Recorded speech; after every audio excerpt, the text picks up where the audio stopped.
पहली तस्वीरें प्रधानमंत्री की गर्भगृह के अंदर से, राम मंदिर के गर्भगृह के पास की तस्वीरें देखिए। रामलला की वो आरती उतार रहे हैं और हाथ जोड़कर उन्हें नमन किया। ये सीधी तस्वीर आपको इस वक्त राम मंदिर के अंदर से दिखा रहे हैं। प्रधानमंत्री यहां पहुंच चुके हैं और रामलला की पूजा अर्चना करते वो नजर आ रहे हैं। तो ये रामलला के गर्भगृह से सीधा तस्वीरें आप इस वक्त टाइम्स नाउ नवभारत पर देखिए। प्रधानमंत्री नरेंद्र मोदी एक बार फिर आज अयोध्या पहुंचे हैं और देखिए जिस तरीके से उन्होंने रामलला के प्राण प्रतिष्ठा के दौरान भी विशेष अनुष्ठान किया था और कई दिनों तक उन्होंने अनुष्ठान का पालन किया। उसके बाद आज एक बार फिर वो रामलला के दर पर पहुंचे हैं और एक लंबी लड़ाई लड़ने के बाद जिस तरीके से वो अपने चुनावी भाषण में भी कहते हैं कि इतिहास में कोई लड़ाई उतनी लंबी नहीं चली जितना कि राम को उनके घर में विराजने की, और 500 सालों का ये इंतजार खत्म हुआ। भव्य आलिशान महल में रामलला जो है उनकी प्राण प्रतिष्ठा हुई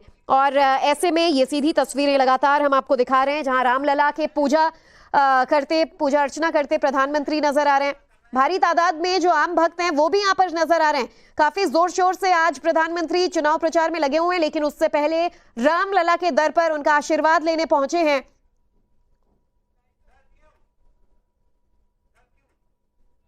और ऐसे में जबकि भारतीय जनता पार्टी और खुद नरेंद्र मोदी कई अवसरों पर यह बात स्पष्ट कर चुके हैं कि हमारे लिए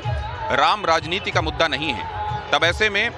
ये बात स्थापित करने के लिए कि वाकई राम राजनीति का मुद्दा नहीं है, वो लोग जो ये सोच रहे थे कि चुनाव के ऐन पहले देखिएगा उद्घाटन होगा, उन्होंने ऐसा नहीं किया। वो जो मंदिर का उद्घाटन हुआ वो चुनाव से काफी पहले हुआ और एक बार फिर भगवान राम के दर्शनों के लिए प्रधानमंत्री नरेंद्र मोदी यहाँ पहुंचे हुए हैं। और तब जबकि पिछले करीब 32-35 सालों में ये 5वां मौका है जब रामलला के दर्शन करने के लिए प्रधानमंत्री नरेंद्र मोदी पहुंचे, और ये पिछले 4 मौके ऐसे पिछले 2 सालों के भीतर 4 सालों के भीतर आए हैं। तो आप समझ सकते हैं कि प्रधानमंत्री नरेंद्र मोदी, उनका वो संकल्प जिसके बारे में लोग कहते हैं कि वो तब तक 32 साल पहले जब वो पहुंचे थे यहाँ, doctor Murli Manohar Joshi Bharatiya Janata party president हुआ करते थे, और तब जब उन्होंने टेंट में भगवान को बैठे हुए देखा था तो बहुत सारे लोग बताते हैं कि उनके मन में ये था कि अब जब भगवान राम अपने भव्य मंदिर में बैठेंगे, उनके भव्य मंदिर में जाने का रास्ता स्पष्ट हो जाएगा, सुदृढ़ हो जाएगा, मजबूत हो जाएगा, प्रशस्त हो जाएगा, उसके बाद मैं भगवान के दर्शनों के लिए जाऊंगा। और उसके बाद आप देखिए कहाँ तो एक लंबा अंतराल 32 सालों का, और उसके बाद आप देखिए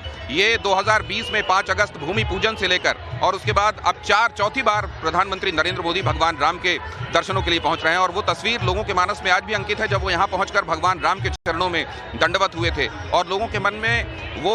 भगवान राम की स्तुति की लाइनें उनको भगवान राम के चरणों में दंडवत देखकर साकार हो गई थी। रामाय रामभद्राय रामचंद्राय वेदसे रघुनाथाय नाथाय सीतायापते नमः। श्री राम राम रघुनंदन राम राम, श्री राम राम भरताग्रज राम राम, श्री राम राम रणकर्कश राम राम, श्री राम राम शरणम भव राम राम, श्री राम राम शरणम भव राम राम। भगवान राम की शरण में दंडवत प्रधानमंत्री नरेंद्र मोदी, पूरे देश ने और दुनिया ने ये देखा था। और आज एक बार फिर से प्रधानमंत्री नरेंद्र मोदी, हालांकि ये चुनावों का मौका है, चुनाव अभी चल रहे हैं और ऐसे में जबकि 2 फेज के चुनाव हुए हैं और अभी 5 फेज के चुनाव होने बाकी हैं, 353 सीटों पर अभी वोट डाले जाने बाकी हैं, उसके दौरान प्रधानमंत्री नरेंद्र मोदी का यहाँ पहुंचना जाहिर है वो लोग जो इसको हमेशा सियासत से जोड़कर, राजनीति से जोड़कर देखते रहे, उनके लिए तो और भी बड़ा मौका होगा। और निश्चित रूप से इसमें सियासत के वो तमाम एंगल्स ढूंढे तलाशे जा रहे हैं और ढूंढे तलाशे जाएंगे, क्योंकि सियासत का यही अपना मिजाज है, उसका यही एटीट्यूड है पॉलिटिक्स का, इसलिए ये सब चलता रहेगा। लेकिन यहाँ जो दिखाई दे रहा है, अगर आप यहाँ पे मौजूद लोगों को देखें, जो मौसम की दुश्वारी के बावजूद इस तपती गर्मी में दोपहर से ही प्रधानमंत्री नरेंद्र मोदी के रोड शो के बारे में जब जिसको पता चला, बहुत सारे लोग यहाँ जो भगवान राम के दर्शनों के लिए पहुंचे हुए थे, उनको असल में उनकी रात की टिकट थी, अलग अलग जगहों पर उनको जाना था, लेकिन जब उनको ये पता चला तो उनमें से बहुत सारे लोगों ने अपनी जो टिकट्स हैं उसको कैंसिल कराया, उसको पोस्टपोन कराया, अगली टिकट बनाई कि आज तो प्रधानमंत्री नरेंद्र मोदी को करीब से देखकर, सामने से देखकर हम यहाँ से जाएंगे। तो आप ये समझ सकते हैं कि वो मौका, वो लम्हा जब 550 सालों बाद एक बड़ी ऐसी दबी हुई आकांक्षा इस पूरे देश के मानस की, जब उसको प्रस्फुटित होने का मौका मिला, जब उसको अपनी आस्था के सर्वोच्च जो उसके प्रतिमान हैं भगवान राम, उनको जब मंदिर में स्थापित होते हुए जब उन्होंने देखा, और उसके बाद अब जब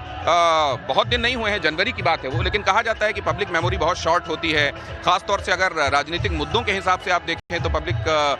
के दिमाग में बहुत दिनों तक बहुत सारी बातें उसी इंटेंसिटी के साथ अंकित नहीं होती। जो लोग ऐसा सोचते हैं उनको ये देखना चाहिए, इस सड़क के दोनों तरफ मौजूद लोगों को देखना चाहिए। यहाँ इस गर्मी में अभी जबकि हवा भी नहीं चल रही है, एक अजीब आप समझ लें कि थोड़ा मौसम ने एक बड़ा चैलेंज पेश किया हुआ है। उसके बावजूद अलग अलग एज ग्रुप के लोगों को जब आप यहाँ देखते हैं, यहाँ वृद्धाएं भी मौजूद हैं, यहाँ युवक भी मौजूद हैं, यहाँ बहुत सारे वृद्ध भी मौजूद हैं। आमतौर पर ऐसे मौसम में बाहर निकलकर इतनी दूर तक अपने पंखे कूलर एसी से दूर रहकर यूं खड़े रहकर वक्त बिताना, ये निश्चित रूप से एक बड़ा चैलेंजिंग काम है, बड़ा चुनौती भरा है। लेकिन जब प्रधानमंत्री नरेंद्र मोदी को अपने बीच पाने की उत्कंठा और वो जो बेसब्री है, उसके बीच में ये सब चीजें आ नहीं रही हैं। और यहाँ पर देखिए आज बिल्कुल वैसे ही अयोध्या जगमगा रही है जैसे प्राण प्रतिष्ठा के दौरान हमने अयोध्या को जगमगाते हुए देखा है। मंदिर परिसर और आसपास का ये इलाका, ये खास तौर से अगर आप देखें धर्मपथ, रामपथ, ये जो पूरा इलाका है, ये तो वैसे भी चमचमाता रहता है, चमकता रहता है। और आज जबकि प्रधानमंत्री नरेंद्र मोदी यहाँ पहुंचने वाले हैं तो विशेष रूप से तैयारियां की गई हैं। लेकिन वो लोग जो अयोध्या आते रहे हैं, अयोध्या को अलग अलग अवसरों पर देखने का सौभाग्य उनको मिला है, तो उन्होंने भी ये पाया